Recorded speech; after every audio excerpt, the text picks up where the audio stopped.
అమలాపురం పట్టణం శ్రీరాంపురానికి చెందిన వాసంశెట్టి సుభాష్ రామచంద్రపురం ఎమ్మెల్యేగా గెలిచి మంత్రివర్గంలో చోటు దక్కించుకున్నారు. శెట్టి బలిజ సామాజిక వర్గానికి చెందిన సుభాష్ BSc LLB చదివారు.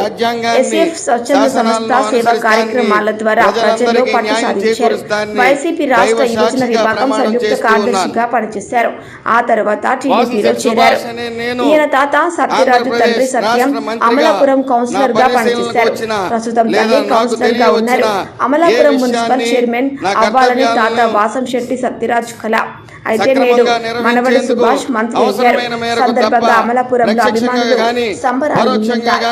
సుభాష్ అనే నేను శాసనం ద్వారా నిర్మితమైన భారత రాజ్యాంగం పట్ల నిజమైన విశ్వాసం విధేయత చూపుతాన్ని, భారతదేశ సార్వభౌమాధికాన్ని సమగ్రతను కాపాడతానని ఆంధ్రప్రదేశ్ రాష్ట్ర మంత్రిగా నా కర్తవ్యాలను శ్రద్ధతో అంతఃకరణ శుద్ధితో నిర్వహిస్తానని, భయం కానీ పక్షపాతం కానీ రాగద్వేషాలు కానీ లేకుండా రాజ్యాంగాన్ని శాసనాలను అనుసరిస్తానని, ప్రజలందరికీ న్యాయం చేకూరుస్తానని దైవ సాక్షిగా ప్రమాణం చేస్తూ ఉన్నాను.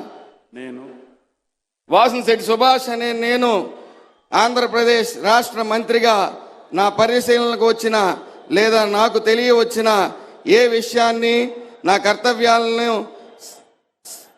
సక్రమంగా నిర్వహించేందుకు అవసరమైన మేరకు తప్ప ప్రత్యక్షంగా కానీ పరోక్షంగా కానీ